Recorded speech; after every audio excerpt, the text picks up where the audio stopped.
Hi అండి. Welcome to my YouTube channel Desi bites by Pavani. ఈరోజు మనం మామిడికాయలతో ఉల్లి తొరుగు, మాగాయ పట్టుకుంటున్నాము.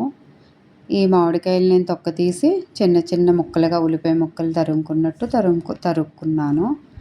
వాటిని ఎండలో వెయ్యాలి. కొంచెం ఎండొచ్చాకనే వెయ్యాలి. వేశాక నేను 10:30కి వేశాను. 3కి అలాగా ఆరిపోయినాయి. దాన్ని ఇలా చేత్తో నొక్కి పట్టుకుంటే ఉండయినట్టు ఉంటే కరెక్ట్‌గా అయినట్టు. ఎక్కువ ఆరిపోతే అది టేస్ట్ మాగాయి కొంచెం గట్టిగా అయిపోయినట్టు వస్తుంది మనం ఎంత ఆయిల్ వేసినా. అందుకని కరెక్ట్‌గా ఉండేలా చూసుకోవాలి. ఇప్పుడు పావు గ్లాస్ మెంతుల్ని వేపుకుంటున్నాను. నేను అన్నీ ఒక గ్లాస్ కొలతతోనే చూపిస్తున్నాను. 8 గ్లాసెస్ మామిడికాయ తురుము అయ్యింది. దానికి పావు గ్లాస్ మెంతులు, ఆవాలు 3/4 గ్లాస్ ఆవాలు, ఒక స్పూన్ ఏమో జీలకర్ర వేసి వేపుకొని పొడి చేసుకున్నాను. ఒక బేసిన్ తీసుకుని అందులో మెంతి పొడి, ఒక గ్లాస్ ఫుల్గా వెల్లుల్లిపాయలు వలుసుకున్నవి, 3 గ్లాసెస్ కారము తీసుకుని, ఒక హాఫ్ గ్లాస్ వెల్లుల్లి దంచుకుని మిక్సీ చేసుకుని దాన్ని కూడా అందులో కలుపుకుంటున్నాను. సాల్ట్ 3/4 గ్లాస్,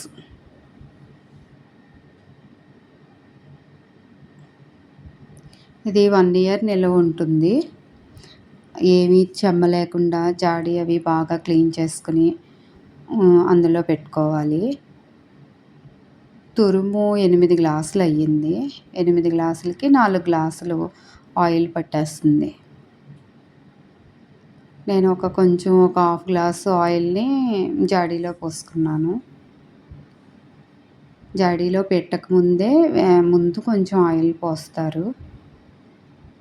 పోసి దాన్ని బాగా మనం మిగిలిన ఆయిల్ అంతా కూడా ఆ పచ్చడిలో వేసి బాగా కలుపుకోవాలి. ఇది 1 ఇయర్ నిల్వ ఉంటుంది. చాలా బాగుంటుంది రైస్లోకి. అది మనం చట్నీకి కావాలి అనుకుంటే ఇడ్లీకి, దోసకి దీంట్లో పెరుగేసుకుని కలుపుకుంటాము. చాలా బాగుంటుంది.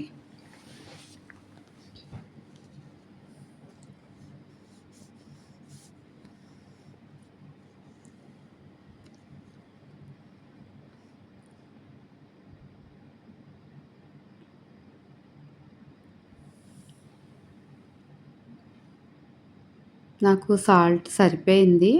కొంతమంది కొంచెం ఎక్కువ తినే వాళ్ళకి ఇంకొక 2 స్పూన్స్ పడుతుంది. కొంచెం సాల్ట్ తక్కువగా తింటాం మేము. దీన్ని అంతటినీ కలిపి బాగా కలుపుకొని జాడీలో పెట్టుకుని ఒక 3 డేస్ తర్వాత చూడాలి. మళ్ళీ ఒకసారి కలుపుకుని అప్పుడు సాల్టు, ఆయిల్ సరిపోయిందో లేదో చెక్ చేసుకుని అలా జాడీతోనే పైన క్లాత్తో కట్టేసుకుని జాడీతోనే ఉంచుకోవచ్చు. 1 ఇయర్ ఉంటుంది. ఇలాగే నిలువ ఉంటుంది. టేస్ట్ అస్సలు తేడా రాదు. ఇంకా ఊరే కొలిది టేస్ట్ బాగుంటుంది. Thank you. Subscribe my channel.